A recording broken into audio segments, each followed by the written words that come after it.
they're much better than they were the night from about 2:30 today. And we're now sailing into a port. I believe it's a port called Mould, and we're sailing with wind and the waves. Up until about an hour ago, we've been sailing into the wind and the waves to keep the ship stable. But it was pretty damn outrageous yesterday afternoon. It sounds terrifying. In the pictures we've seen, of course, furniture flying all over the place, people injured by that. How have they prioritised who gets rescued when?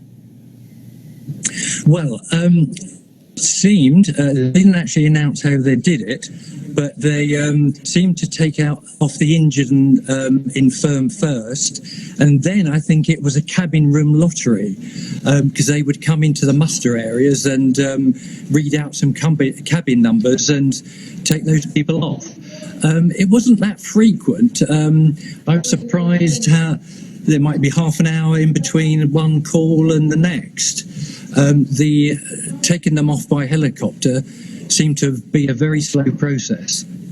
How inclined are you to go through that rescue process, because it's pretty hairy in its own right, rather than staying on board and trying to reach the port? Oh, I'm definitely keen to stay on the boat. I worked out that as long as the boat was stable and under power, we were safe.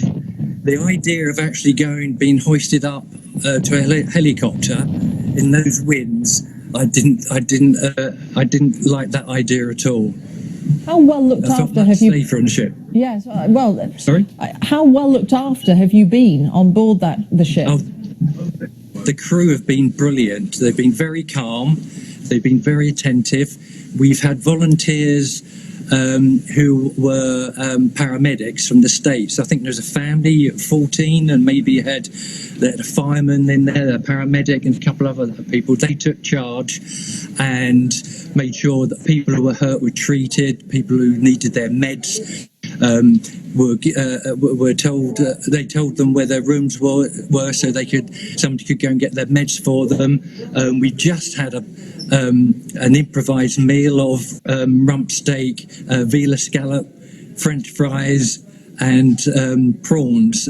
I can't say how good they were. And it's just thankful the captain knew exactly what he was doing, because I've now learned that apparently we were minutes away from crashing into rocks, and if he hadn't had pulled the anchors down to hold in this position, I'm not sure we would have been here. That's a pretty decent improvised meal. You don't sound distressed, I'm pleased to say. What happens next to your holiday? I don't really know. I don't think they know, to be honest. Currently, we managed to get back to our room to get some meds for my wife, and it was a mess.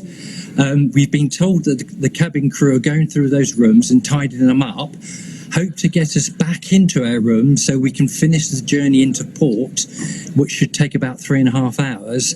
And once we get there, they haven't told us, and basically because I don't think they know.